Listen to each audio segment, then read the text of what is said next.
What would you say is the most important factor to becoming a professional fighter?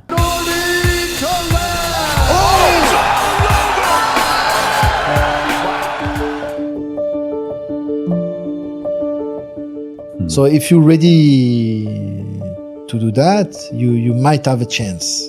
And the chances are low still. When they saw my name on the board, like, okay, you're gonna spar with Nordine, it's like, okay. But this guy, he was like doing nothing, like just a push kick, a jab, moving around. I couldn't touch him. I went back to suck my thumb. I swear. GSP was about to make his first fight in UFC, so he was still old school and everything. He was different. Yeah, we all believed in him. Yeah, definitely. He was doing things like no other fighters was doing. You know what I mean? You trained with like the Dricus, the Plessis. He started to be my main training partner when I was there. You know, I trained with the Hangman, Volkanovski, was sparring with him, and Peter Yan. Thinking about it day and night. And showing up, don't listen to the naysayer, don't listen to yourself sometime, going through injury, because nobody cares. You will find out that nobody cares, only you. I felt like it was really high level with you, like clinching, controlling the arms. It feels almost like it's like a form of Kung Fu. What are maybe some of the worst injuries you've had? The guy slept on the mat and he opened my legs. Crack. Literally. Bah. So, yeah. Most people have the face loss, and I was wondering about your perspective on that. How did the losses affect you mentally? Everybody loves you, everybody likes you, everybody wants to be with you, you're invited, and then when you have a loss, you have the reality check, you know? More than 50% of these people. The only one I wasn't able to hide is when Strickland broke my orbital, and then my vision became completely double. My fault. Gotta be ready to die. Today, I don't care. You go, I go. After my fight career, I would need a lot of energy to reinsert myself into society, kind of. No, it's not like I was in jail or something. But...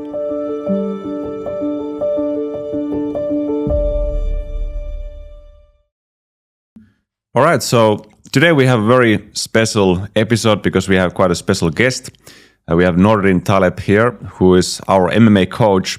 And actually it's also special because you're the very first guest that we've had on the WA Fitness podcast. But for me, like, I think this is something that many people can be interested, because it's not only that you are a professional fighter and you have a very like unique I think perspective that you've gained from it towards life, but you know, every time we have like our sessions and classes, or many times, you know, we just start to like chat after the classes and talk this and that about your life, about fighting, of course, often related to that. But there's like a lot of stuff that are just like, you know, you just want to learn and you want to hear about your stories. And I think this is like a great chance for also to share to many other people about your life, what you've been through, about your fighting experience and what you learned through that.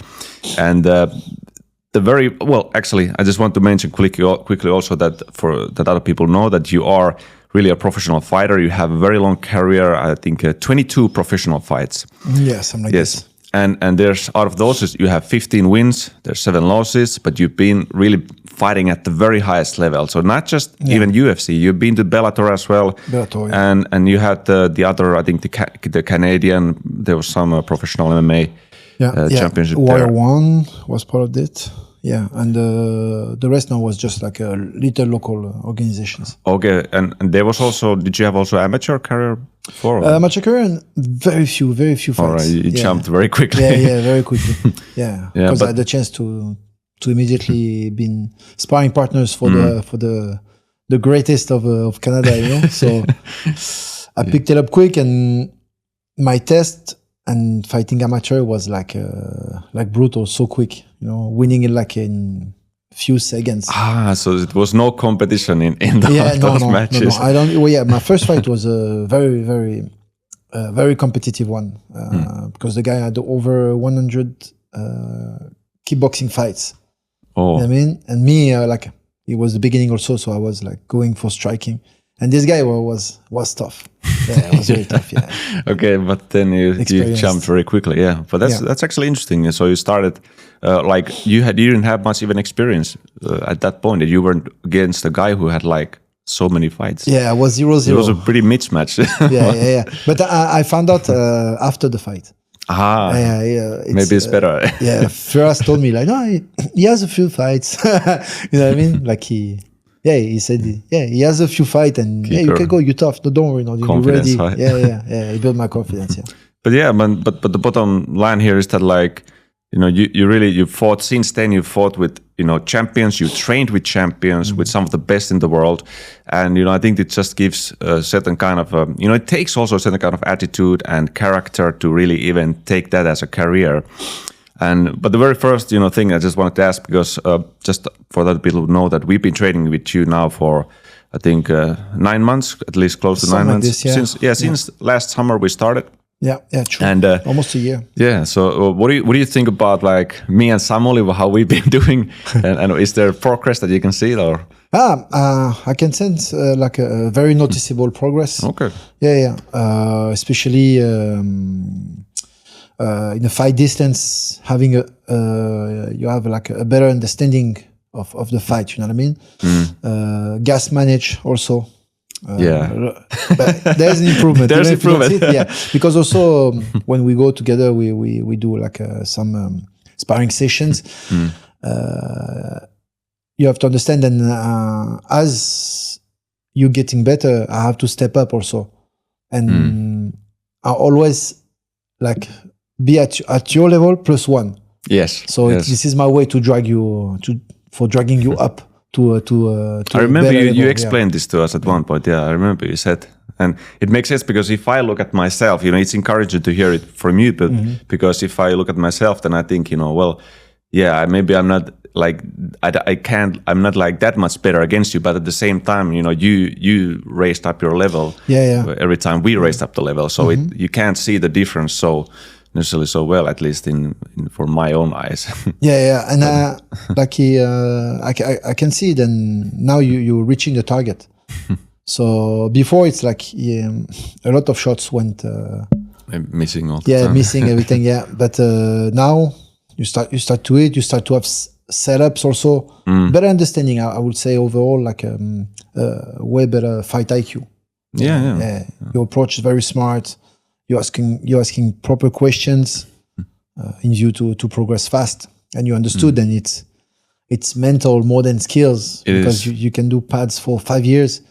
There's nothing compares to a sparring session. That is very interesting. Like that's what I sometimes talk about or think about with Samuli, is like in a way, like maybe we even have the skills, like we can throw a punch. We've been throwing punches a lot. We've been doing the pad training. We can throw a kick, but it's like also the mental. It's not just that you have a skill that you can punch and kick, but the ability to keep like your own frame, your own composure in the fight, and just to stay calm. It's feels like it's much bigger actually than just having a skill to punch, even almost. Yeah, that's when we say then it's 90% in the head and 10% skills. Yeah, it is definitely.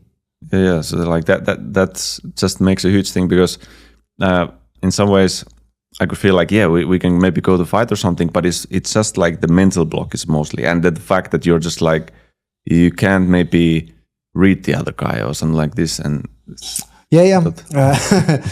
at some point you're like it's like a chess game, and you try to anticipate as most as possible. You must don't like to be hit. Yes, and so I have like this kind of like a Bruce Lee philosophy a little bit, and Firas also has it. So it's like he transmitted to all the guys. It's like hit, but not getting hit. As much as possible. It's like it's easy to say, but not everyone teaches that, because it sounds like it would make sense for most people. Hit and don't get hit, but not everyone teaches it. No. Firas had very smart approach for the fight. And I think you translate that to us as well. Like that's one of the reasons why we actually like to learn from you. That you have, of course, you're able to brawl and go more chaotic, but you have this like a more like be aware of the other guy's moves and like a chess game, like you said, like you're able to kind of see multiple, maybe even moves before, no, not before, but forward. The other guy's actions, and you can anticipate. And every time if we ask like something, okay, if I do this, what you gonna do? And you have multiple answers to that already, and then you have multiple answers to after that, you know, like to every action. You know, there's back and back. You gotta master transitions and and control your ego. It's very important. Very important thing. And getting it for Firas, it was like all the way in, all the way out. Don't stay in the pocket. Right. So when you are like at the point to be like in mid range, like let's say, you would say like immediately go for the clinch. You know, arm control or head control and start like so super clinch, close you go. Super close. He doesn't like us to go like toe to toe with the guys. Like he's not something like he's not about it. And he has a great sense of protection. He's protecting us. So he really tries his best for this to protect us. It's hard, it's still a fighting competition, for sure, but he's trying his best to transmit this. And for some he succeeds. You see GSPs all the way in, all the way out. He doesn't fight in the pocket. Same way, most of the fighters of TriStar, including me, like all the way in, all the way out, or when we in, we take control. You know, control the arms, where's the threat, you know, the first threat. And then eventually get the head and go for some knees and stuff like this, This arm control, I know this, you know, even when you spar, and we went to practice with drills with this, but this was like I just liked it. I felt like it was really high level with you, like clinching, controlling the arms. And it's like, it feels almost like it's like a form of Kung Fu or some like, maybe even kind of a Wing Chun style or something. It's so like the way you move the arms. I mean, for me, I see it like it's kind of like jiu-jitsu, but standing. That's the way. So you gotta use the energy of the opponent. So there's a lot of stuff you roll with it, you know, and in view to do stuff like effortless, and then you lock into a position. Instead of setting up a submission, you setting up your strikes. Okay, right. But that's the way I see it. It's like a jiu-jitsu, but standing. But how did you actually like get in contact with Firas Zahabi? Like, what was the like? Did you start to train with him immediately, or how did you find his? But when I moved to Canada, I had my ex-brother-in-law, and he told me then if you want to train MMA, this is the gym. Okay, speaking about TriStar. Okay. The name of Firas wasn't in a discussion yet. Just like the name of the gym. He wasn't the big name back then. And now he has like one of the most successful like what do you call like fighting camps? He's been coach of the year. Like a couple of times ahead of a lot of great coaches. So they deserve it. Like love great coach. So my ex-brother-in-law told me about TriStar, so I just showed up, and very fortunately, the first person I bumped into it was Firas. And I had a few words with him, and and he said, okay, come on Monday, and there is David Loiseau. He needs a sparring partner if you want to do some round with him. He would be also Marcus. He was another guy. And he said, okay, just show up Monday. It was the end of the week, like maybe a Thursday or something, like midweek. So I train a little bit, and then I show up on Monday for the session. But David Loiseau was already in the top 5 in the UFC. Who is it? David Loiseau. David Loiseau. He was already in the top 5. He was one fight away to fight for the title. You went against him. I wasn't in a match yet. I wasn't in a match yet. So, but I went. I said, okay, let's go. But to say truth, when he said David Loiseau, I thought he just threw a name, you know. But I mean, I didn't know who David Lozo was. You know what I mean? And yeah, you didn't. I found out. I understand. I found out today, like, oh my God. But I found out after sparring because, yeah, he smashed me. And then I made my research. And I was completely ignorant about the UFC roster, you know? But so what martial arts did you do before this moment? You were into some fighting stuff. And actually, it'd be interesting to even like when did you start to consider fighting as a career, and what did you before it? What did you do before that, and what led you to, or was there something that inspired you to like go on this journey? Because it's not so common to become a professional fighter. No, it's not common, and as the sport is not common, and my path is not common neither. So I started late first, because I was like 24, 25. Oh, MMA. That was your first touch to MMA, 24 years. Yeah. I always been like interested of martial art and everything, you know, but MMA was just through videos and like I was a big fan of Pride. The roster of Pride FC, I knew them, but UFC completely unknown for me. So like I did Taekwondo. Okay, I did Taekwondo, but very briefly, like maybe 1 year. Okay. But the passion of martial art was from my brother. Like back in the days, like I was like a kid, you know what I mean? Jeet Kune Do. He was doing Jeet Kune Do. Bruce Lee. Yeah, Bruce Lee. He was doing Bruce Lee. I also read Bruce's book back in the day. Amazing. And so he was my big bro. So I'm looking up to him, you know what I mean? So he put me like he pushed you. He pushed me to inspired. To martial arts. I was his sparring partner for every day. I mean, but not like sparring partner. I was just like his little bro who is, you know, he's torturing it. Dummy. You know? Dummy. Yeah, exactly. But because I'm looking up to him, so I've always been like, wow, martial art is fantastic, you know. Yeah. So after that, I joined a Taekwondo club. 24 years old, something. No. Before 24 years old is when I joined TriStar. The MMA. Now I understand. So just before it was my like striking journey. So Taekwondo, I did some kickboxing. Then I traveled to Brazil for Capoeira because I wanted to do Capoeira. Nice. So I started to do Capoeira in Brazil. And then I moved to Mexico a little bit. And there, I was surfing and everything. I had this beach life. But I found Muay Thai there. Okay. And when I moved to Canada, I was looking for a Muay Thai gym, you know, just to continue, you know, to have something.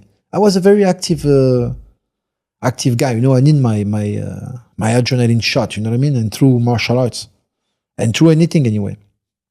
But I always live in the little cities. Yeah. You know what I mean? But where not so much happening. I think it's interesting that you start to travel specifically for the martial arts. My first trip for martial art was in Brazil. Brazil. Brazil. You wanted to go straight to the source to train Capoeira. I wanted to go straight to the source. Because me and Samuel, we also did like 2 years Capoeira, and I really loved it. It made a huge like impact in our, you know, just movement training. Not even just martial arts, but all the training that we do. But that's interesting that you went there. And how long were you in Brazil studying Capoeira? Couple of months is like almost a year. Yeah. That's really cool. So I loved it. And then I went back to France, but nobody was doing Capoeira. Like, and everybody don't know what Capoeira is. So I couldn't continue. And I went back just to my normal hobbies, you know, motocross, jet ski, stuff like this, you know. All adrenaline. Sports. All adrenaline. Yeah. I love it. I love so much. I need my adrenaline. I'm adrenaline junkie. Yeah. So that kind of makes sense already. Like to think, you know, you had this personality that you need adrenaline, so it maybe guided you towards the career. Because where do you get the most adrenaline that go into the cage? I don't know. Like it's crazy what's coming after that. Like a fight, before a fight, after a fight. It's crazy. The adrenaline, like I don't think something getting even close to what a fighter feels. it's crazy. You put your life on the line, you know. Yeah. It's not a we won or something. No, it's you. You're locked in the cage, and you have to make your own sacrifices and everything. You can get seriously hurt. You have to get hurt. up to go. Yeah. You know. Yeah. To go through injuries, through everything, through your problems. Who cares about your problems? No one else. No, like it's all cares. on you. Nobody cares. All on us. Yeah. You can get life-altering injuries and scarrings and all that, and you just need to like bear those. Yeah. Yeah. Exactly. Yeah. So you have to keep on going. Yeah. But which point did you then realize after doing all this stuff that okay, you want to do the MMA specifically? Was there like this? But you said you watched the Pride. So yeah, Pride FC. So yeah. I was a big fan of Fedor, Vanderlei. Vanderlei first, after Fedor, but then along the way Fedor picked it up. What's all the highlights? so much more complete than Vanderlei. So by watching these videos, I wanted to join like a gym like this, you know. And my ex-brother-in-law told me, go to TriStar. So here we go. I went there, sparring with David Loiseau, and smashed me for 2 minutes. 2 minutes. My first round, I was not able to finish the round. I stopped before. Wow. And my partner, Marcus, finished my round, and then he did his own round. Oh, but because you were gassed out, or what? It was brutal. Imagine I have no... he was just beating you so bad, like very bad. Yeah. No mercy, like the zero, beginner guy. Zero. Wow. Like he was actually like really smashing me. Oh man, like brutal. But like I'm not mad at him, you know. I respect him and I thanks him for this, you know. And I couldn't accept to take this beating, you know. I start to train until I was more competitive for his sparring partners as a sparring partner. And then, I picked it up and Firas hold me there, you know what I mean? To don't let me quit or whatever, you know what I mean? He had good advices. Yeah. But at this point, like, what did you see that you're gonna go try to really get to that professional level career, or did you have some other maybe work job that you were? No. I came to Canada not for this, huh? Sorry, what? I didn't come to Canada for martial arts at the first place. Yeah. I came because I met someone, so I just wanted to continue this in Canada, you know. And and there was not so much to do. No surfing, no motocross, no, you know what I mean? Nothing, it was a big city, you know, mega city. So for me, it was a mega city. At the end of the day, Montreal is not that big, but for me, it was huge. First time I see a skyscraper and everything, I was intimidated a little bit. So because I had nothing else to do, basically, so I just hang on the MMA program, you know. Nothing else to give adrenaline. No, nothing else. Yeah, and that's the truth. Yeah, and then progressively, you know what I mean. It was getting more and more serious. I liked really the training. First, it was just gradually like getting more deeper into it. Yeah. But gradually and very fast, like after maybe 1 year, 1 year and a half, I had my first amateur fight. Yeah, that's quick. Yeah, and then back to back, but I was I killed the guy except the first one. First one was very you mentioned that was tough. I beat him by knockout. Okay, like a very, very bad knockout. You know the first fight? The first fight, yeah. And the guy, me, I was 0-0, and he made like 100 plus fights of kickboxing. Yeah, kickboxing, boxing, combined. You know? Yeah. So he had a lot of experience. Yeah, he was very good. And funny thing, it's like Firas knew him, you know, and he didn't tell me. But he gave me a very... It was on purpose, like... On purpose, yeah. He didn't set me up, but he knew I was able, you know. And I was representing the team, you know, TriStar. It was someone else, you know. So, he believed in me, and I was the main event. What is it? Main event. Main event. You were at the main event, yeah. So it's the best fight. It was war. Main event, yeah. Main event. There was the guy. He had a lot of fights. Yeah. He was in the bar. Yeah. It was in a bar. In the bar. Yeah. The bar, barn or bar? B-A-R. Okay, yeah. I thought barn, like a farm. No. It could be. It was a barn just beside. It's Quebec, huh? Yeah. Barn. Like just countryside. Okay, yeah. So probably like underground style. Kind of, yeah. And main event. And I remember what he told me. He said, okay, start the fight like this.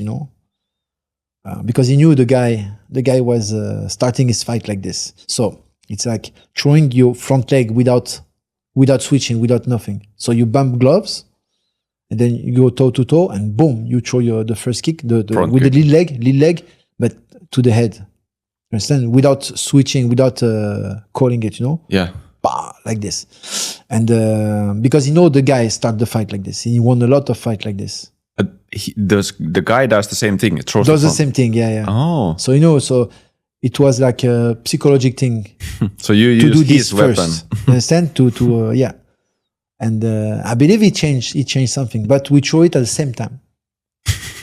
So, bam, like this, yeah. At the exact same time. Wow. The exact same time, yeah.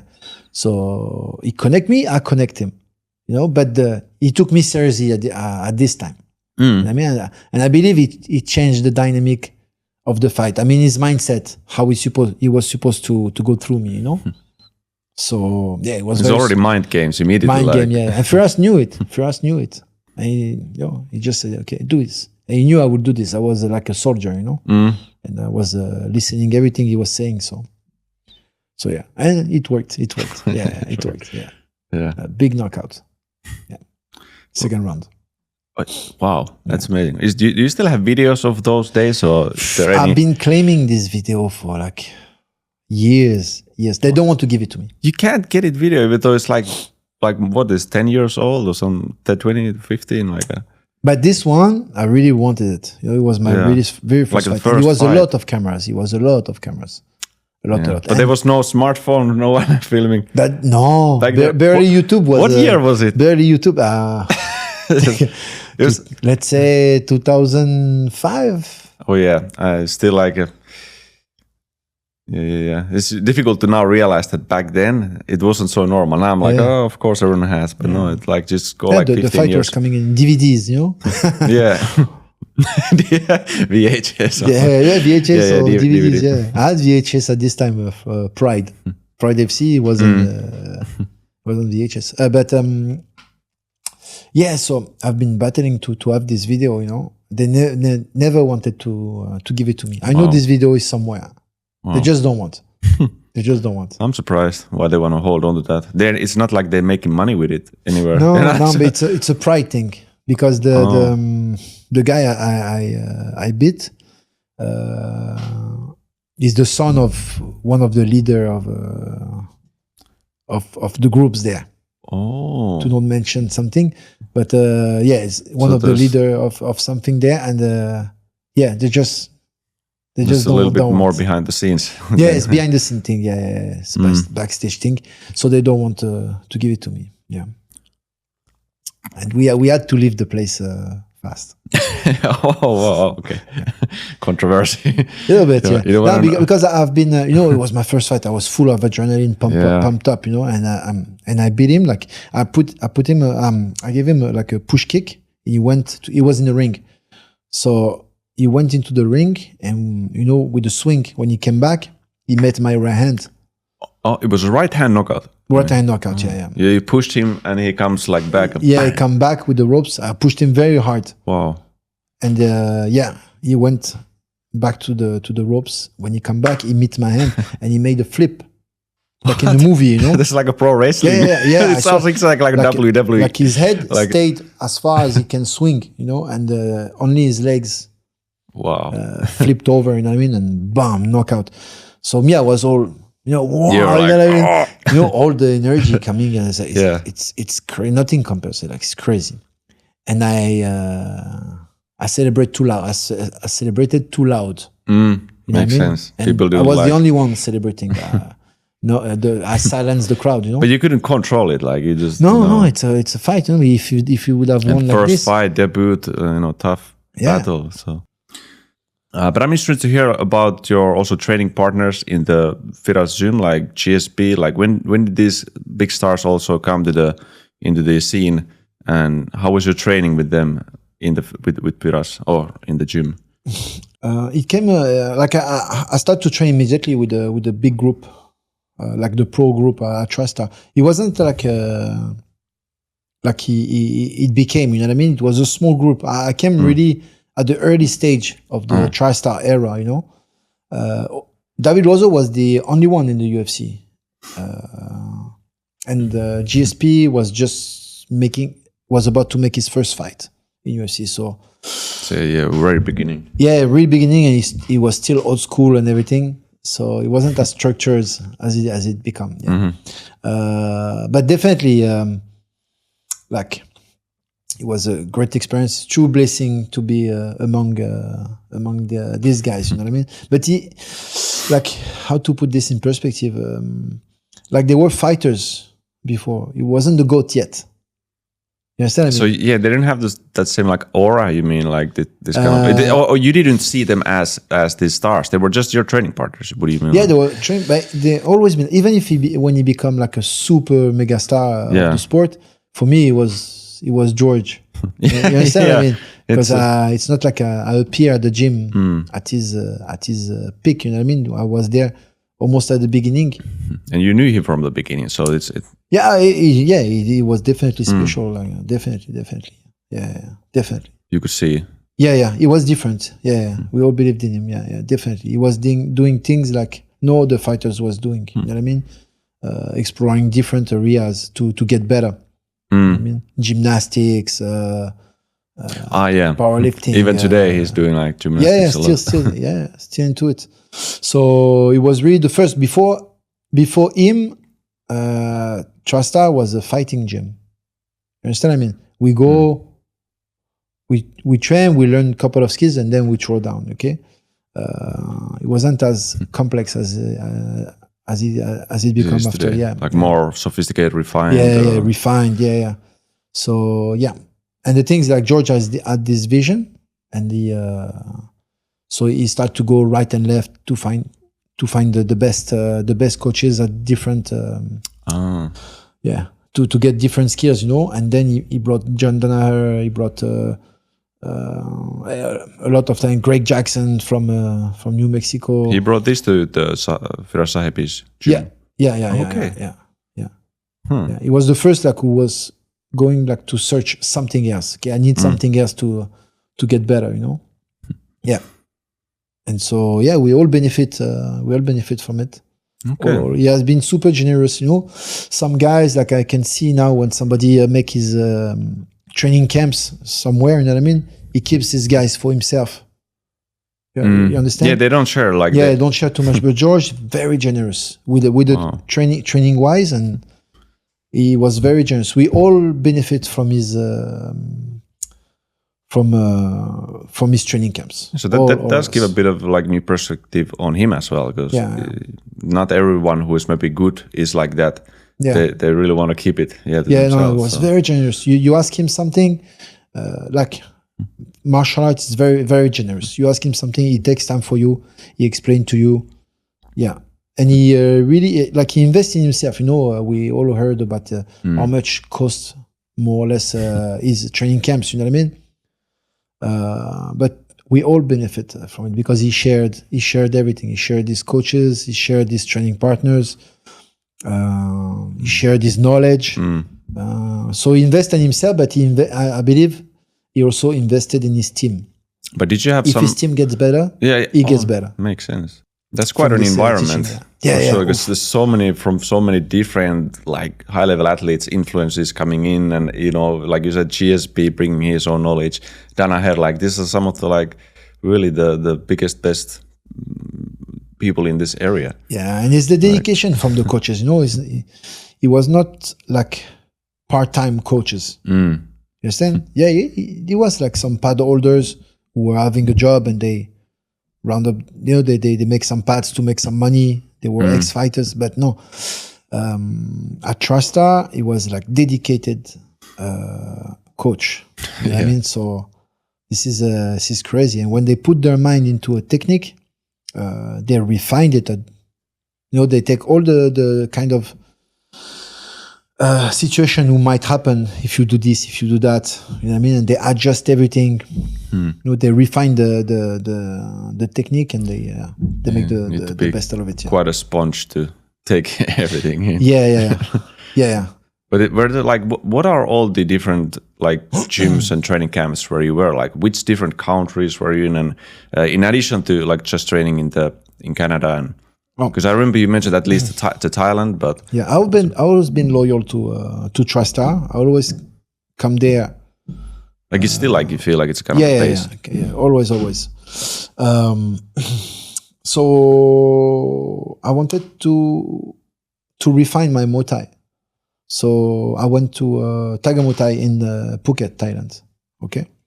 And again, I heard about this camp is because George brought two Muay Thai coach from Tiger Muay Thai. They came at TriStar. And again, because his generosity and everything, I was able to spar and to train, having a pad session with some of those two coaches. And they had like a 200, 300 fights. They were Lumpini champions. Lam Som Kram, his name, Lam Som Kram. Yeah. Okay. Wow, what a beast. Like he showed me what striking is about. Wow. Oh, yeah. Incredible. Yeah, incredible. Like it was like a mind-blowing for me, and I had to go to Thailand. Wow, it's crazy to think that kind of changed because you already had a lot of experience, but then this time Muay Thai guys came and like gave you just a... when I sparred this guy, it's like I was nothing. I was not a fighter. I was like... I went back to suck my thumb. I swear. So good. And different because he wasn't sparring me hard, you know what I mean? And for example, with my sparring partners, okay, sometimes I have good days, sometimes I have bad days. Sometimes there's somebody better than me, but we always battling. We always have competition. You understand? So always somebody's better than another week. You understand? One week to another. It's like but with him, he was playing with me. Yeah, this is. And I was giving a nightmare hell to my training partners. I mean, I was a serious competition on the mat. Like when they saw my name on the board, like, okay, you're gonna spar with Nordine. It's like, okay, I have to be really 100% focused. They know, and for me, all the partners was the same on me. But this guy, he was like doing nothing, like just a push kick, a jab, moving around. I couldn't touch him. Like, and so easy. And so, mind blowing. Like almost immediately, like I need to go to Thailand. Yeah. So I went to Thailand, and I start to train, and really my striking start to take another level. Yeah. And especially on the gas manage, how I manage my energy, my emotions. Yeah. Yeah, I think I can see like the impact that Muay Thai made into your style, even like in our classes and all that. Like there's a big, just kind of like, the techniques, but also, the different control, the rhythm that you do. The change of speed. Yeah. It's amazing. Muay Thai, like, I love it. Yeah. I love it. And he was a game changing for me. And in Tiger Muay Thai also I met a lot of other fighters. A lot. Some who are nobody at this time, and now they are like on the goat. I remember you mentioned to us that you trained with like the Dricus, the Plessis. Is the middleweight? I trained with Dricus. I trained with the Hangman. I trained with Volkanovski. Even okay. Yeah, Volkanovski. I had some sparring with him. So very big names. Yeah, Peter Yan. Yeah.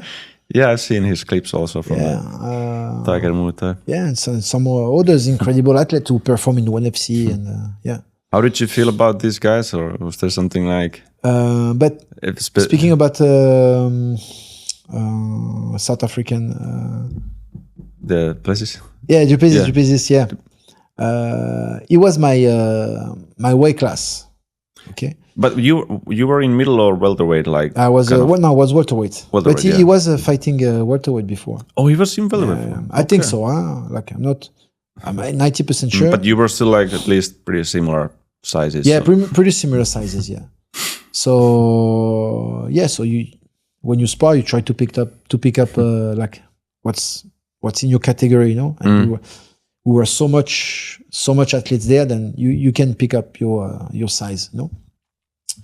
So I was there first because I lived there in Thailand for 2 years and a half, and at some point, I met him. I see this guy, very sympathetic, very good energy. Yeah, was very good guy. So we sympathized a little bit, and he knew me because the UFC. Okay, yeah. But him, he wasn't in UFC yet. He had a couple of local fights in South Africa, you know. Ah, he wasn't even in the UFC. No, wasn't in the UFC. Yeah. It's early days. Yeah. So start to be my main training partner when I was there. You know, every time there is a sparring session, okay, it was Nordine Taleb, wrestling Nordine Taleb. You know what I mean? Ground game Nordine Taleb. You know, it was the guy who was my weight class. So we were picking each other every time. So very good guy, good energy.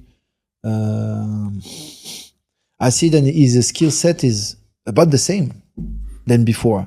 You know what I mean? He probably improved on his approach to fight, his willingness, his willingness is relentless. So you can recognize the very same like movement techniques. Yeah, same. Yeah, even though it's many years, like a little bit stiff from the hips. You know what I mean? Yeah. But he has a kind of an awkward looking. Yeah. So he is, and I mean, he was powerful. He was very athletic. Technically, he wasn't that technical fighter, but he never quit. He never quit. Technically, I was above him, but he was very athletic. He never quit. Any submission attempt, any takedown, he was defending it. He was leaving his. He was leaving his health on the mat. I can say leaving his. He was leaving it everything. Leaving, yeah. Putting it. Leave it all on the mat every time. Yeah. So hard worker, relentless. He was dedicated. He showed up every time. And I have a good memory about. But it's also, I think it's so interesting. Like you can have this more awkward style, and be maybe not something that people would consider like that's very good, but then if you, like you said, there was still signs like the dedication, the commitment, and just the willingness to put everything on the line and leave it everything out there. So this makes such a huge difference, I suppose. That's how, like, do you think that is really a big part of even being a professional fighter? Like you need to have that sort of ability. You need to have this. You need to be. You have to be relentless. You have to be dedicated to a sport. You have to be obsessed with a sport. It's very, very important. Thinking about it day and night and showing up and don't listen to the naysayer. Don't listen to yourself sometimes saying no. No, you're tired. No, you have to go. Going through injury because nobody cares. It's very rough. You have to. You will find out that nobody cares. Only you. I mean, you have to kick your butt out of your place to go to train. Nobody gonna come and search where you go for a session. You know what I mean? I guess coaches can help and motivate, but a little bit. But still, you're the one, and you show to the coaches like that you are even like able to be, to be teachable, like that you can be taught things and that you can. But I was hard to teach. Okay. I thought you was like, because you said that you were like soldier, you just. Yeah. No, but I mean, I listened, but I mean, I had a hard time with the jiu-jitsu. Jiu-jitsu was very difficult, and wrestling even. But it was so difficult. Then I become one of the best in the UFC doing it by stats. Yeah. You had the highest takedown accuracy, and even today, like it still hasn't been broken. And you, I think you had last fight in 2019, so it's in like a 5-year time. No one has. And I stopped doing takedowns. Stop that. I was more into striking, you know. But how did you so obsessed. So then. Yeah. Okay, so because I was about to ask, how did you overcome if you had difficulties in jiu-jitsu, wrestling, but you just like you became obsessed and you just pushed through and learned. Yeah, I just pushed through. I just learned, getting my ass whipped every time, getting submitted every time. So I learned that way. Then I refined my style.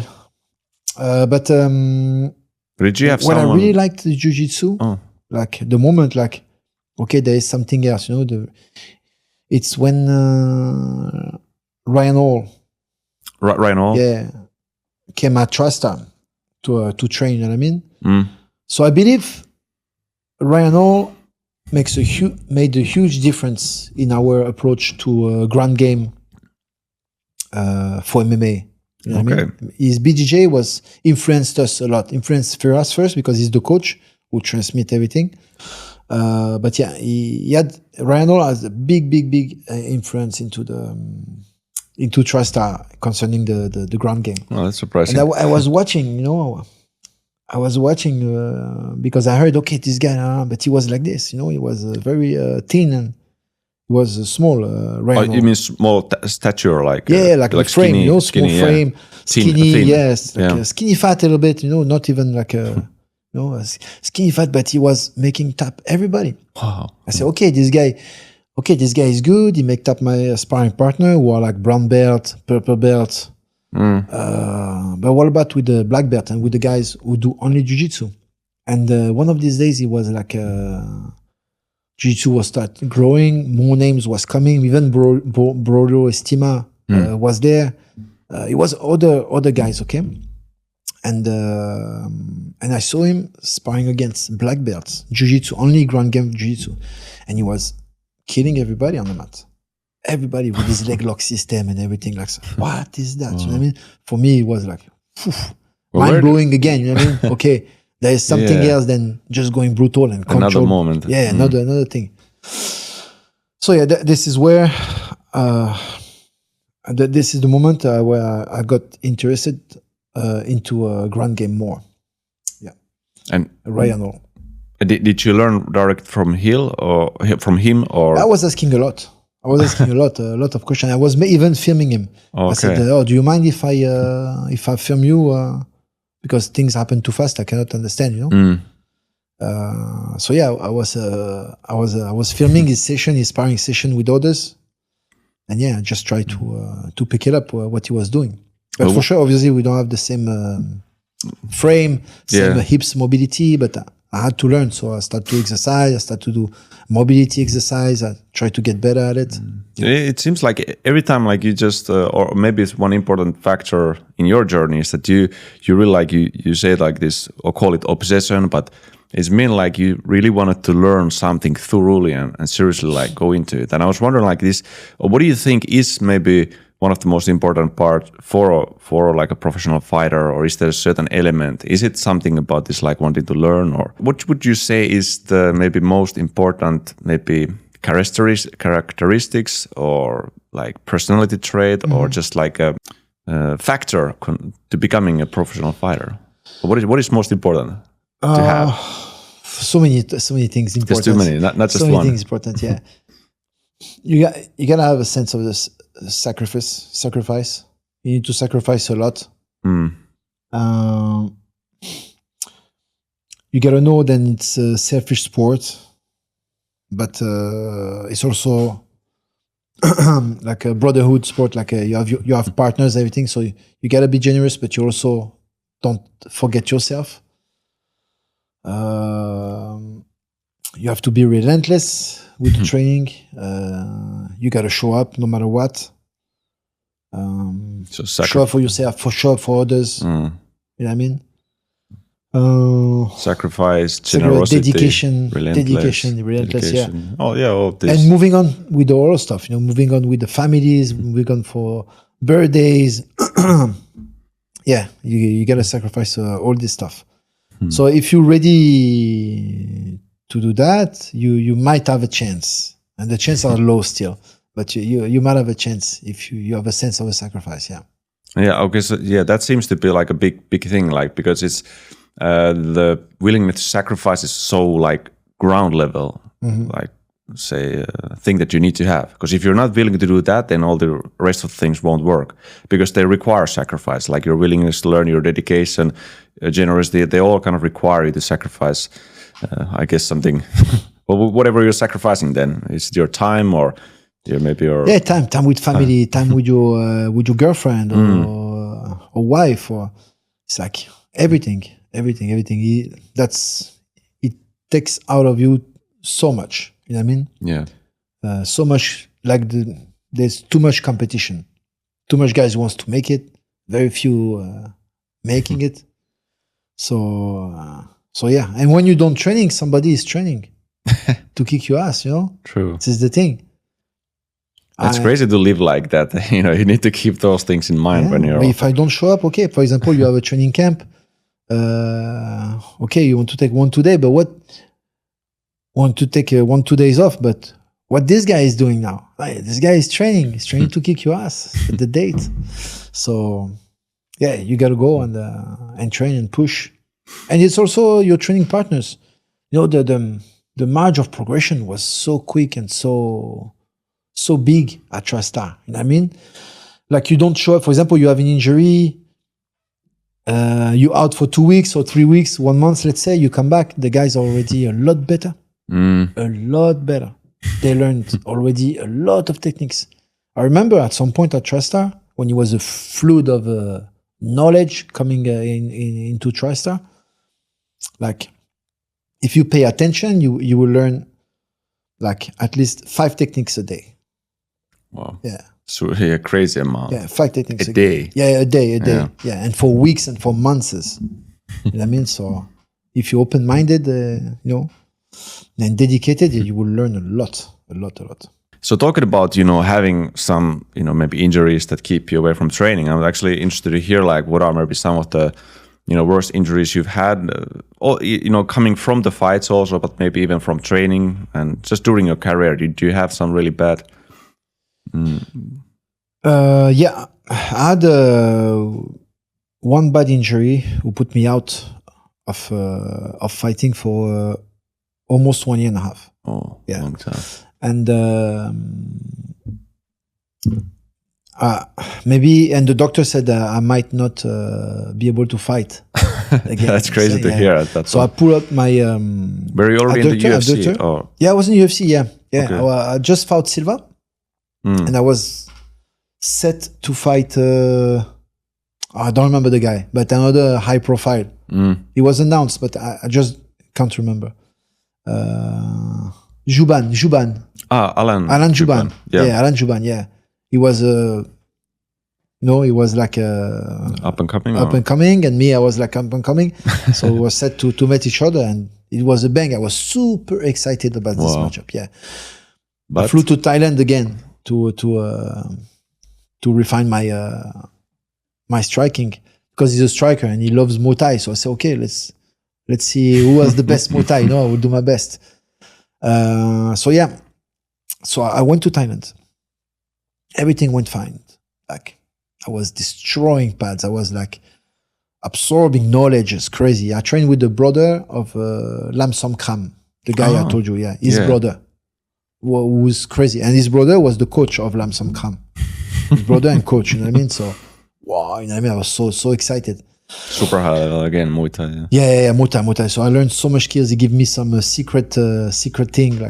Like I was so ready. So then I flew to Canada just to finalize my training camp. I was maybe five weeks out, and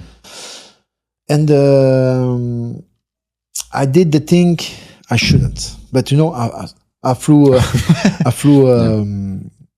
That day I had a deal with the miles. I flew first class. Okay, it was the first time I think I flew first class from Thailand to Canada.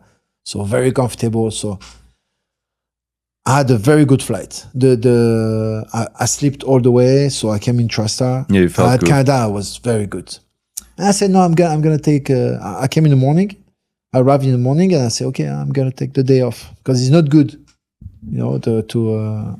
to spar the same day. You had a long immediately after flight. Yeah. So you usually don't. Yeah, so never do I that. didn't, and I was feeling super fresh. Super fresh. I said, okay, I will go for a night session, and just let's see. You know what I mean? Just playing around, just say hi to the boys. So you avoided the day training, but you went at night. Yeah. Okay. Yeah. So the same day, but at night. Yeah. Yeah. I landed early in the morning, but I felt good. So I was there, and so it was jiu-jitsu. So okay, fine, let's do a jiu-jitsu roll because I did only striking in Thailand. So, and the guy slept on the mat, and he opened my legs, crack. Like literally, like, bah.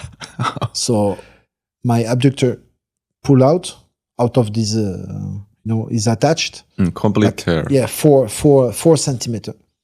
Yeah. So this one, I knew it. So it just like he pushed your legs open. Yeah, it was like kind of a butterfly guard. Yeah, but okay, yeah, no. And he tried to pass, so he put pressure on one leg, but the mat was so slippery, so he lost his base. So all his weight was on my and I wasn't ready for that, and bam, yeah, crazy noise.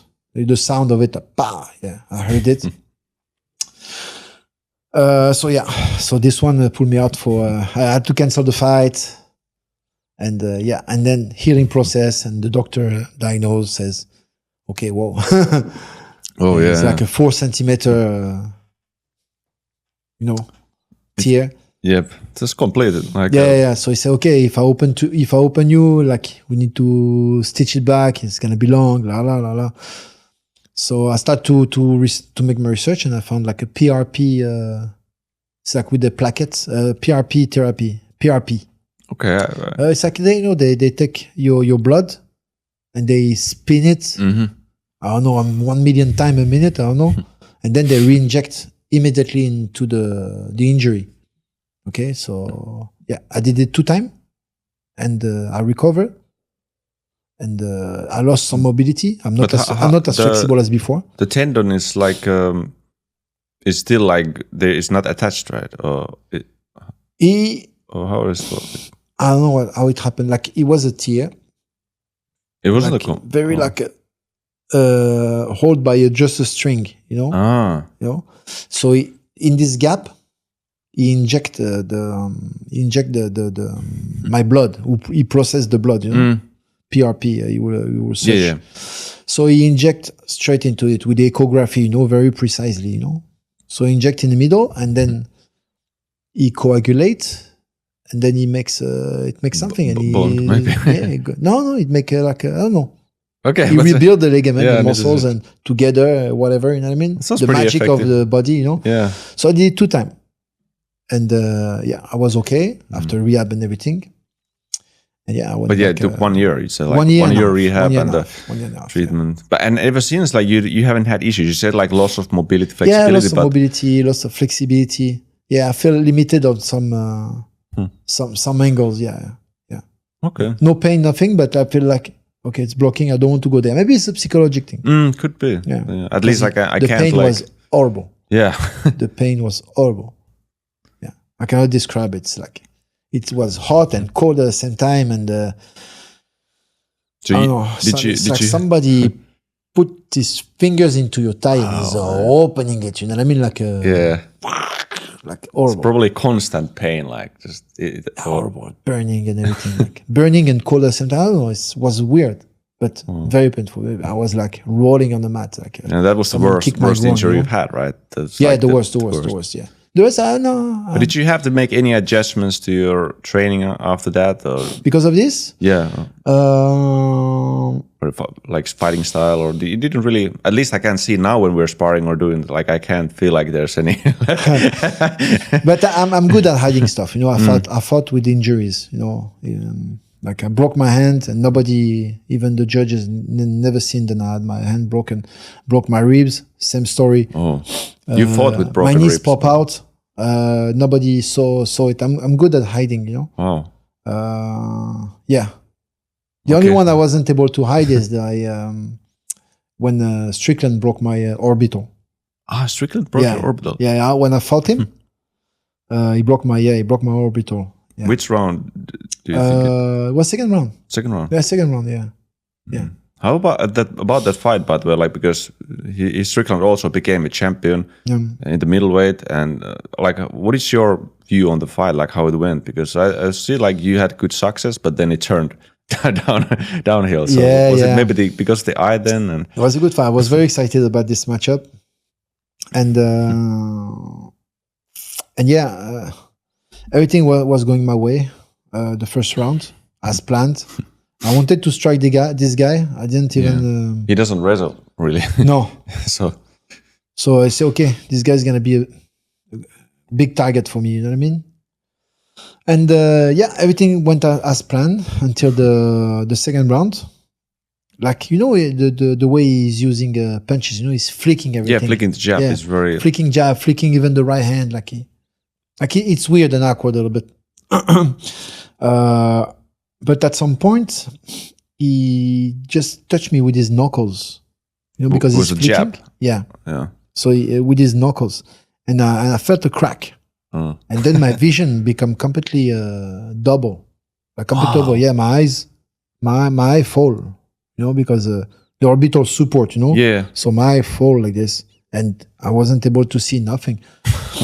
So, and this guy is a big predator, you know, like he has his mindset when he's locked in on you, like he smells blood. Any weakness you show, like he's jumping on you like a hyena, you know, like he's a good fighter. He's a predator, killer instinct, like on point.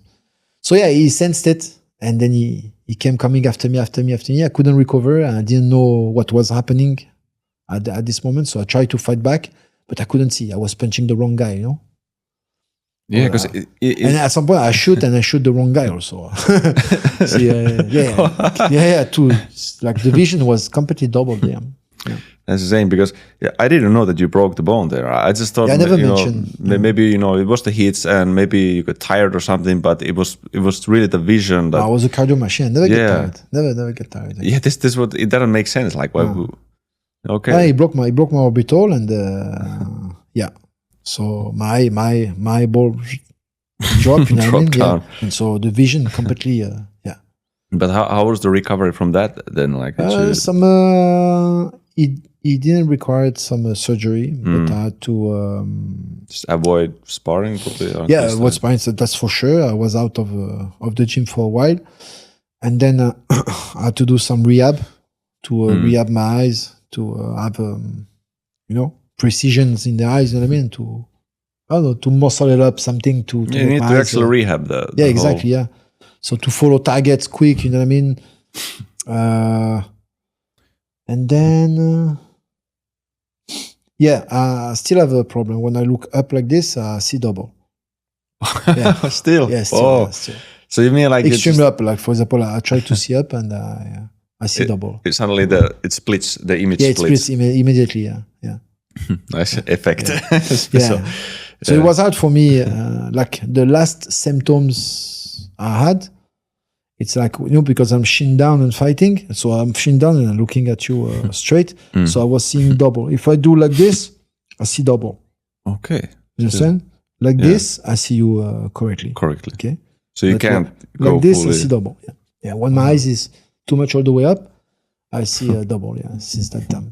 Wow. Crazy. But these are the type of, like I said, life-changing injuries. You need to maybe carry this for the rest of your life, whatever happens. You can. Yeah, you put your life on the line, huh? You put your life on the line. Yeah. You gotta be ready. You gotta be ready to die. I mean, that's what I see. Okay, today I don't care. It's like, okay, you go, I go. Someone gotta go. Yeah, but something I actually wanted to just came to my mind now, because of course it's nice to talk about the winning and all that, but I think losing is most fighters, they lose. There's maybe Khabib who never lost or something, these very few cases, but most people have to face loss. And I was wondering about your perspective on that. Like, what does it, maybe how did the losses affect you mentally? And was there something you needed to like do specifically to recover from the losses, or was there any like struggles with this? My first losses hits me the hardest, the first losses, because, I had winning streaks, and everybody loves you, everybody likes you, everybody wants to be with you, you're invited, and then when you have a loss, you have the reality check, So, like almost like more than 50% the people you knew the last year who came because your success of the career, more than 50% of these people, they just vanish, disappear. Man. Yeah, it's crazy. I've never actually thought that. It's more about the other people and how they really. Yeah. So they just like disappear, So this is the hardest. But then from that you're getting stronger, or you're getting weaker. You're some people. Some people. Yeah. But for me, it made me stronger. It's like, okay, nobody cares. Again, that attitude, that counts. You have to say that, nobody cares. I guess that's also an important part. You have to realize that it's part of taking responsibility, yourself. Nobody's gonna come and cry for you and, feel pity. And if they do, it doesn't help. No, it doesn't help. But I mean, I'm not crying, and it's like I benefit from these situations. It helps me to recognize loyalty. It makes me appreciate even more the people who stayed by my side on the downside. You know what I mean? They stay beside me, so it makes me appreciate more these people.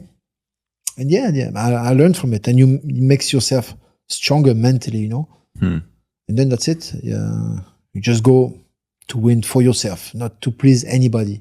Yeah, so you basically just learn from those. You learn from it. Yeah, you gotta learn. You gotta take obstacles as a stepping stones. You know what I mean? Like to climb up. You better learn quick. Better learn quick. We talked like once that you maybe ended your career because there was the pandemic hit. Like you were supposed to have a fight, and then maybe there was just too much like uncertainty. Yeah. And or can you tell more about that? Like what made you maybe then go completely off the fighting? And so let's say the pandemic retired me, Okay. Yeah, completely. I lost my goodbye fight, you know what I mean? My last one. But it was supposed to be your last fight anyway. Yeah, my last fight. Yeah, it was supposed to be my last fight. Okay, so you knew that it was. Yeah, I knew it. I knew it would be my last fight, and. But why was that? Did you think it was more like the age, or you just felt like that was enough? You got to move on to. Enough. I didn't want the sport to retire me. Oh yeah. Okay, that makes sense. I wanted to retire the sport on your own terms. It comes from my own decision. Yeah. It's always good to have to live and to always have some fight in your pocket. It means you still have the fire inside you, and it will push you to do other things. You will have stamina to do something else, Yeah, no need to like drain your everything that you have. I don't want to be a washed up fighter, retire. It's like I knew then after my fight career, I would need a lot of energy to reinsert myself into society, kind of. It's not like I was in jail or something, but it's like my ecosystem was martial arts, surrounded by athletes. I made so much. I filtered all my surroundings from before, not just to have an immersion into my world, my MMA world. So I was rather alone or with my training partners at the gym. Yeah, most of the time. You said either alone or with either. Oh alone, yeah, okay, I understand. Yeah, either alone. Yeah, that was your world, pretty much. Like. Yeah, pretty much. Yeah, so I knew it would have been that would be a challenge for me, my after career. Yeah, to I think it's for many fighters. Society, yeah. I suppose probably many fighters. Yeah, probably. Yeah, it's like you don't have the other life like besides of the. If you dedicated as much as I was, like that's what it takes. You're like. Put yourself out of society. You cannot blend with the people who do something else than what you do. You have to be with it's like the group matters, you know, like you need to be in a specific. You have to be in immersion in your like speaking. You either be alone or with your boys of at the gym. Yeah, that was my my approach into it. Like my conclusion. Yeah, no distractions. Mid-career, like no distraction. Yeah, I couldn't take these questions and these comments and it was affecting me too much. So I isolated myself and and I knew after that it would be a challenge to go back. Still is. Sure. Still is. But so how did the life then like open up to you? Like did you, because now of course, you know, you're now a coach here and you train many people, fighters here, professional fighters, and you have a great gym in Dubai. But I think there was a long journey even to that point. So did you know that you always wanted to have your own gym and become a coach, or did you try something else also on the side? Searching yourself. It wasn't my first plan to have sorry? It wasn't my first plan. First plan. Yeah. It wasn't my first plan to have a gym. I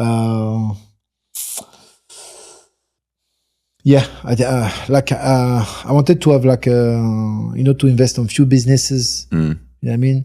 Investment. Yeah, investment, making some seminars, maybe. You know what I mean, to stay in touch with the gym.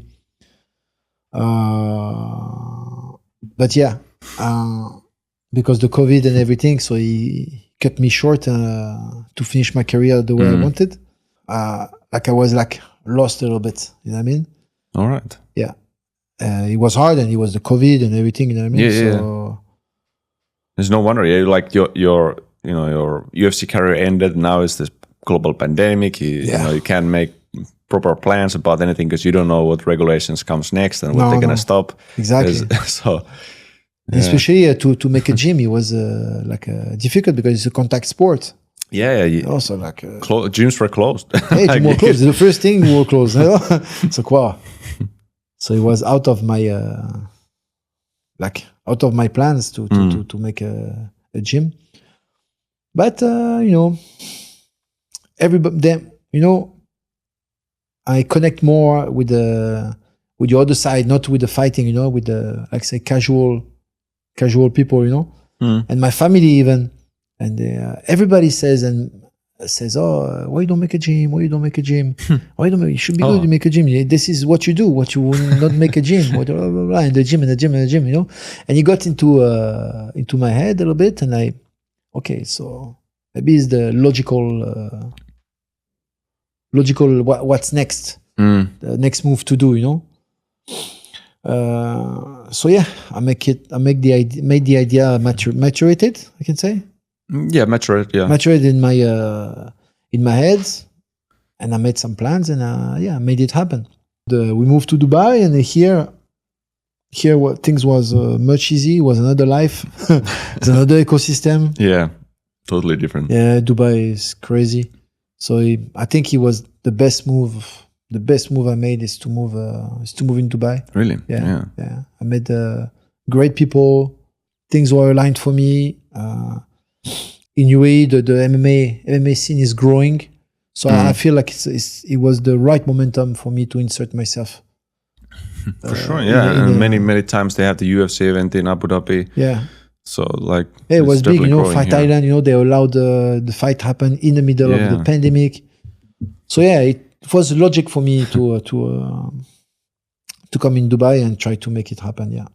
So I met the right people here and there, right and left, learning about how things happening here. That must have taken time. There's some downside, but there's a lot of upside. So I just hang on the what's good and what's bad, and I made it happen. And now born TNT Combat Sport and Fitness. Yeah. So. Yeah, it's like I'm really glad that you made it. Like, it's at least my favorite MMA gym here. Oh, really? Sure, Thank you. Because I've tried a few here, so I think it's great. I want to try to change the game. Okay.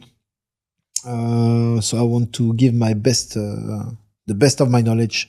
I want to transmit it to others, to who deserve it, to who are dedicated and consistent with the training.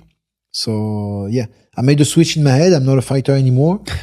So now I'm the coach, and I'm ready to give it all to. How do you get your adrenaline nowadays? Just from the sparring with your students? It's a good question. But I got my adrenaline, I think, in the build-up of my business. It transferred to a different area.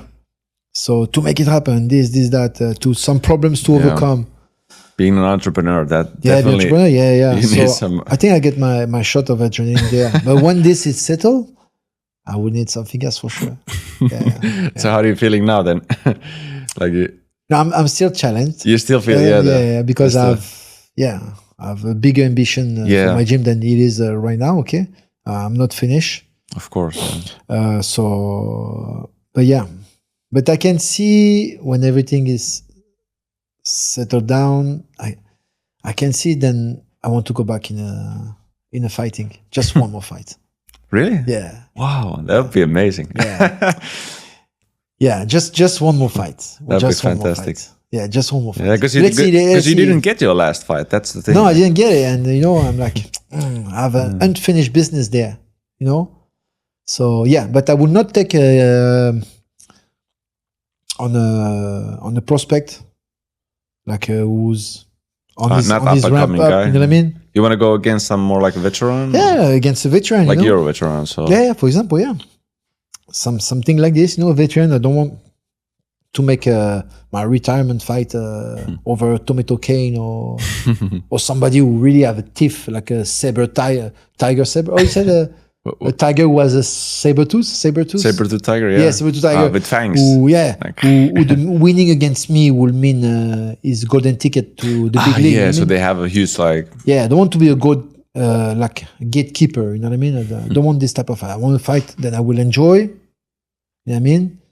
And some names in the mind already. Welterweight division, right? Huh? Welterweight division. You want to go? Welterweight, even 185. I don't care. Okay. Yeah. Don't need to torture ourselves to cut weight. I still can make 170 easy, but 185, I can do. But now he's retired also.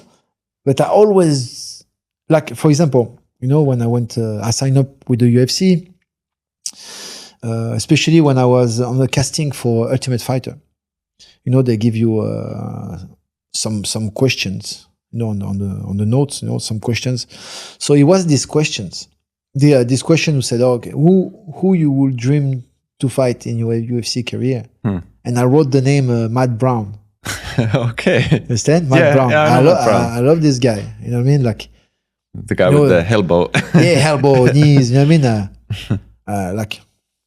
And I asked him, not him, but I mean the matchmaker.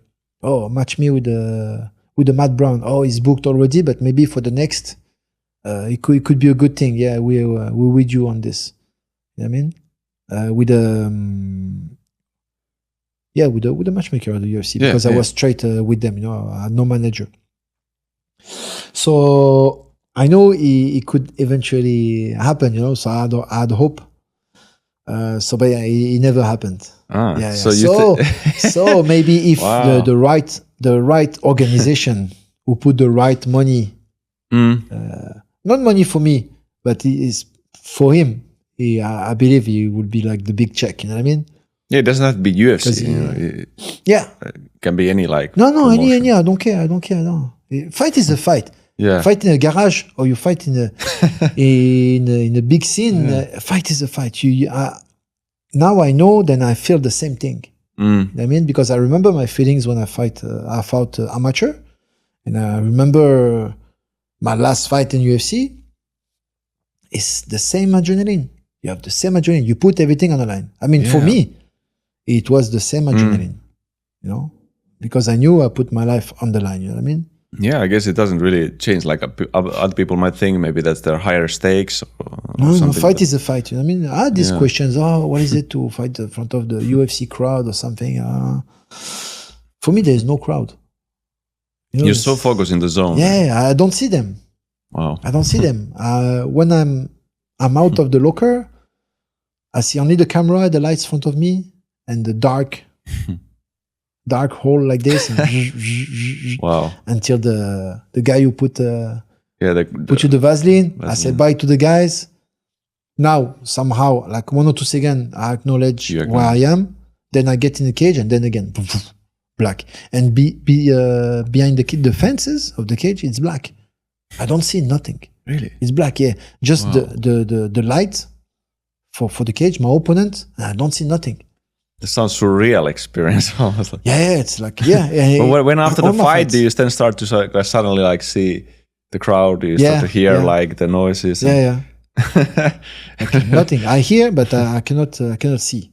It's like a black, everything. But did you have some pre-fight rituals? Did you do some, I don't know, mantras or whatever, like before a fight, or something to get into the zone, or you just were automatically? No, automatically, I think. Automatically, yeah. Yeah. Maybe I do some things that like unconscious, maybe. Breathing, at least you did. Breathing. Even in our breathing, sparring, but it's like I do it even on the hard sparrings. Yeah. I noticed, like even with our sparring, you taught us some breathing stuff. Yeah.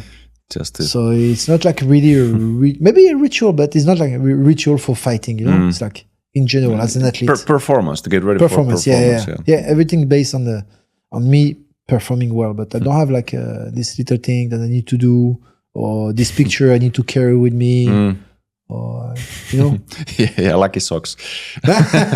Yeah, whatever. You know, so it's like, yeah, some people like this. I understand, but no, it's not me. Me, I'm detached from all material stuff.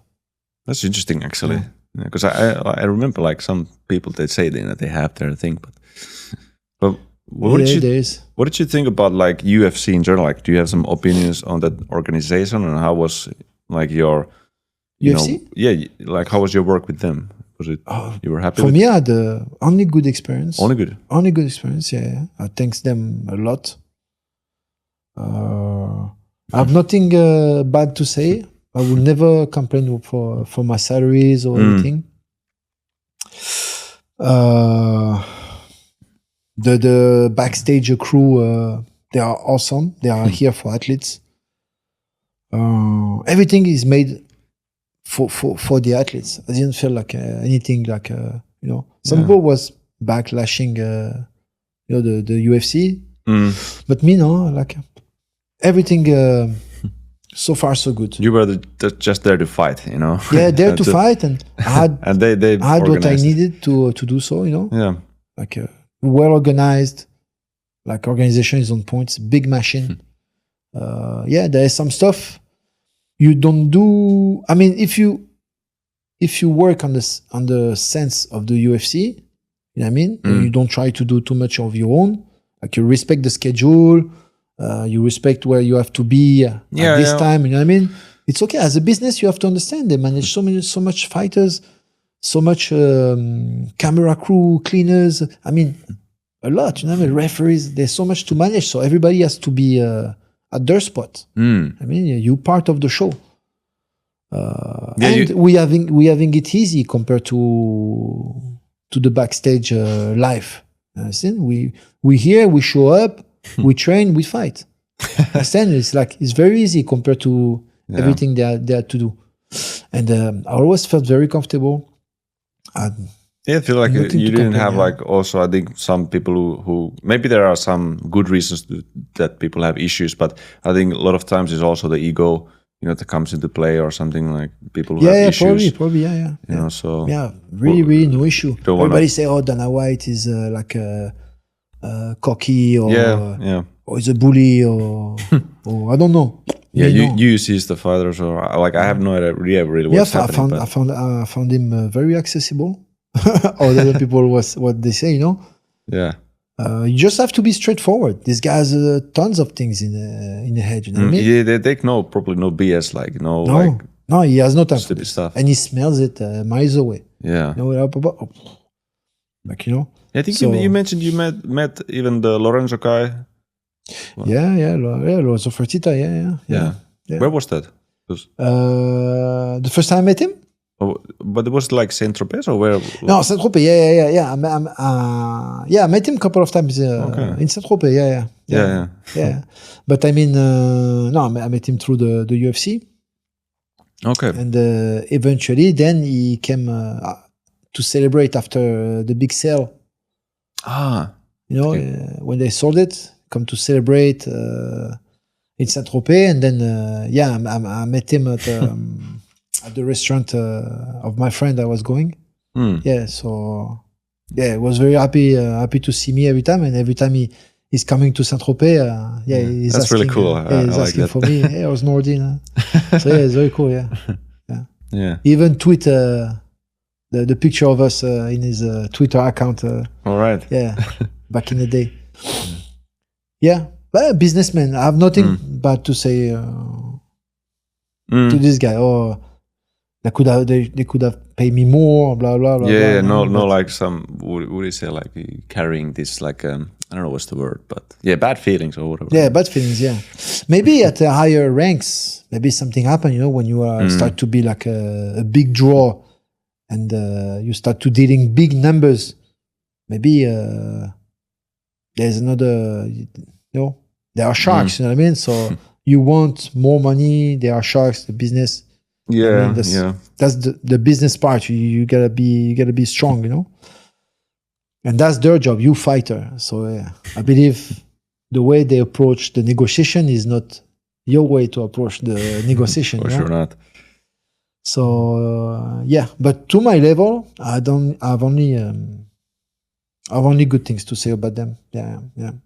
So I still want to talk a bit more about also your career outside of the UFC, outside of fighting, because I remember sometime we talked about like after these classes we had, and you mentioned that you were a bodyguard at some point. And for many like famous people, like celebrities and athletes, and this was I think in France that you were working. Can you tell more about that and some of your experiences and in that?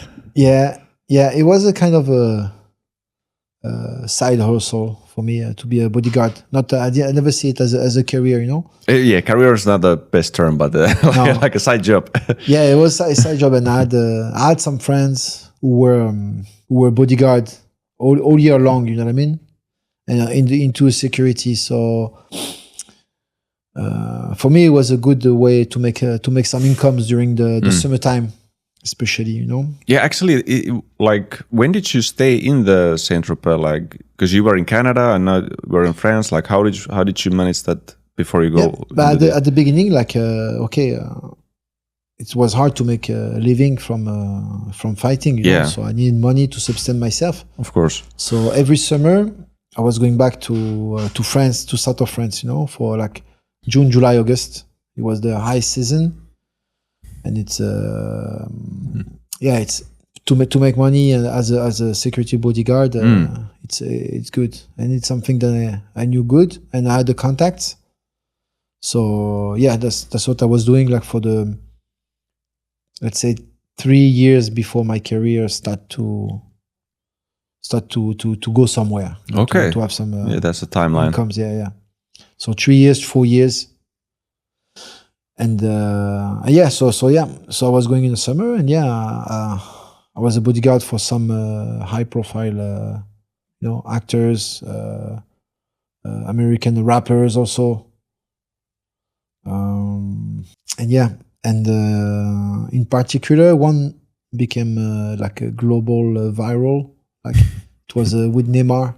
Okay. And one paparazzi took a picture, and someone recognized me behind him, and then boom, he exploded. And this year I didn't want to be a bodyguard anymore, but I was on my layoff. I was injured, remember, on my abductor. That was during those times. Yeah, that was those times. Yeah, so I was famous, and I didn't want. I went to St.Tropez just to see my family. Having so because the photo, suddenly people recognize you, or because you were in the photo with the Neymar. Yeah. But I was already like I had millions of views with this fight, Eric Silva, you know. So I made it to the to the international level. So I was injured at my abductor. And so I went to France to relax everything, and then my friend asked me, he said, I have Neymar who's coming, so I I need you, please, if you can do something, because I know this job, And in my head, I was like, wow, I don't think it's a good idea if people know, it's gonna go. I knew it will go viral, I mean, some people are gonna talk about it, and for me, it's not the point of to be a bodyguard. Bodyguard, you in a shadow. Shadow, I can say. Yeah, you can say that. Yeah. Bodyguard, for me, you're in shadow. So I was not in the shadow anymore. I was in the light. Okay. So you saw like there's this kind of contradiction, like, because you were known in the area, and now suddenly like you're again, you should be in the shadows, but people still know you. So yeah, exactly. So this was the I understand. And so I was like, maybe it's not a good idea. No, it's okay. Okay, he convinced me to do it, so I did it. And boom, first picture, poof, news everywhere, worldwide, crazy. And like me, I just like a few months ago, I won a huge fight. We went viral, this fight, you know what I mean? Because the fake punch and everything. Oh yeah, so there's a story behind it. And he was like super, super famous because he just signed the biggest contract in the soccer world. It was 220 million the transfer. Insane. So it was huge. So 1+1. And then boom, worldwide. I had all the journalists, everything come to me. They send me emails. They want to meet me. They want to make an interview. Yeah. But I didn't answer to none of them.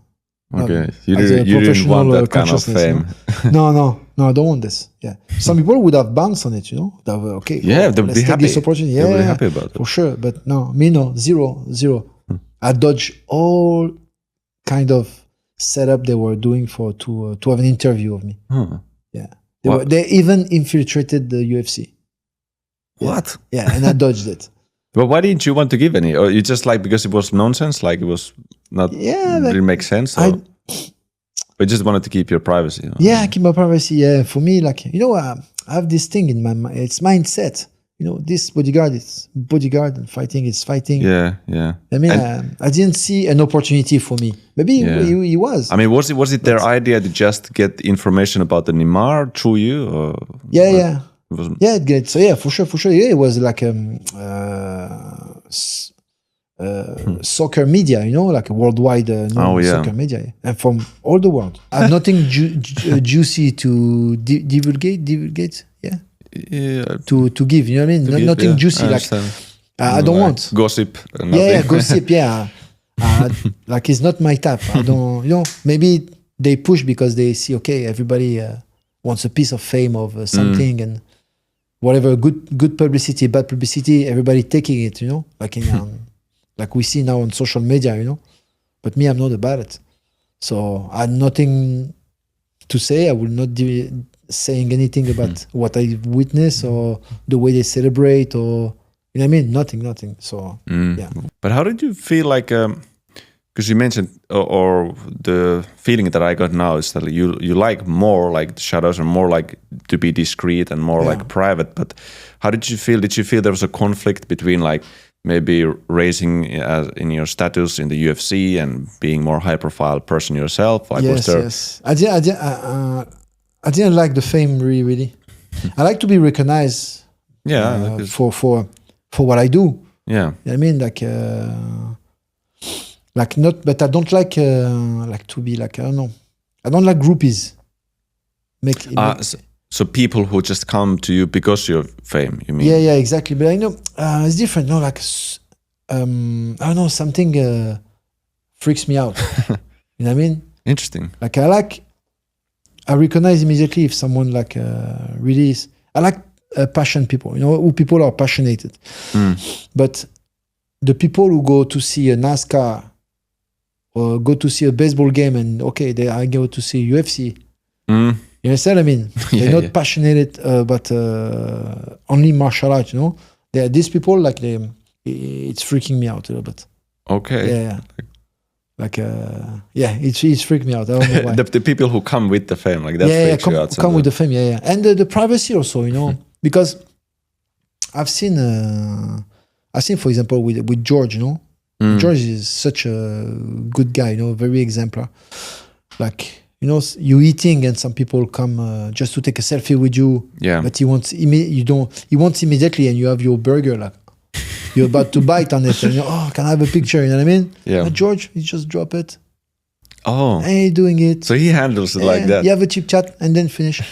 But me, I can't. It's not for everybody. Yeah, and I knew definitely it was not for me. Wow, interesting. Yeah. I need to be like this discreet guy who show up on stage, who perform, and after that he's out. Few interviews, but yeah. But now, in my era, they were asking more than that.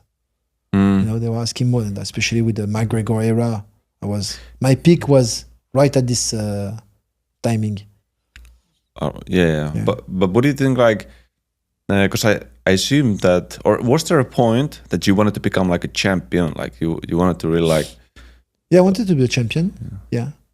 But how did you feel like, because if you become a champion, then you'd be like, certain like really well known. How like, then would you have like accepted it, that it was kind of like the sacrifice, your... Yeah, I don't know. Or do you think that you could be a champion but still keep your like... It can be, but the UFC will not like me. Yeah, they would not. No, because they need to make roll the business, You need to be like the, like a, I don't know how to say, like a not mascot, but something like something that draws people in, with your persona, media persona. Yeah, maybe I would have learned along the way, Could be.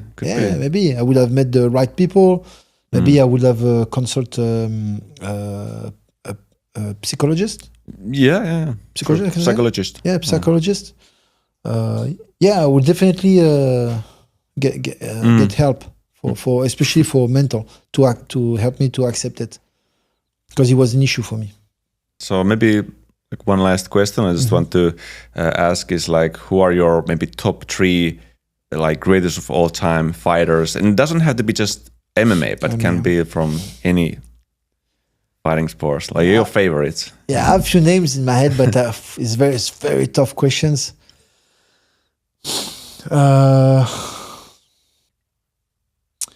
Okay, staying in MMA, I would say GSP.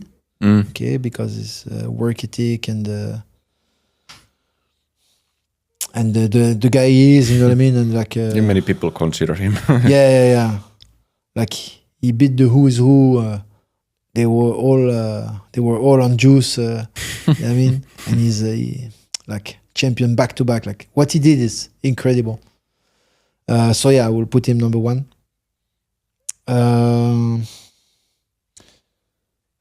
Muhammad Ali. Okay. That's a good. For his for what he fought for. I mean, not just boxing, but his ideology. Everything, like what he fought for. It was. We have to go a little bit back in time, and being black guy. Yeah, you understand the whole like context where he was exactly. It's not like today, speaking. Okay, no. He was fighting. Now against... he's accepted, but before they were not accepted. They couldn't vote. They couldn't. I don't know. It was, it's like the society was. Against, it was. So much so. Yeah, for what he fought for. Yeah, he did crazy. And the third one,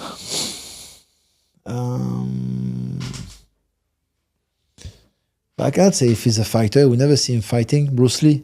Bruce Lee, say? Yeah, but he never fought. So cannot say a fighter. Well, at least it tells but that. But for his philosophy, I like his philosophy. His philosophy, and he brought, like, we want or not, he brought the martial arts. Into the eyes of people worldwide. Yeah, he did. Before Bruce Lee, like and even to me, he made a huge impact. Like so charismatic and like he brought the philosophy with him. Yeah, and he mixed. He did like mixed martial arts in a way, because I think he was like combining a lot of different styles. Yeah. So if I might say Bruce Lee, okay, but I know he's not a fighter and no third fighter coming into your mind. No, but for his fight mindsets and and philosophy and charismatic, GSP, Muhammad Ali, Fedor. Fedor Emelianenko Oh, for his ground and pound. Oh yeah. Yeah. Yeah, that one. Yeah, it was really the one Fits who brought the ground and pound to another level. Like solid. And my mentor at the time was Dennis Kank. He helped me a lot. He's like a brother for me, like family. And his inspiration come from Fedor. So he kind of transmitted to me. And Right. definitely, yeah. Good. Yeah, Fedor for the ground and pound, yeah, and for everything, he was so powerful. Yeah, love him, yeah. The highlights so many are some of the Anderson best. Silva. But I'm sure you have like a ton of people you admire there. But yeah, I think it was and a good. skill wise, there's also on the Muay Thai scene we can speak about. You know, it's like so many in the Muay Thai scene. Like Lurdzilla, it's crazy level. We are babies in striking in the UFC compared to these guys. You know what I mean? Samart. They have hundreds. They have like Samart Payakaroun, Yot Sanklai,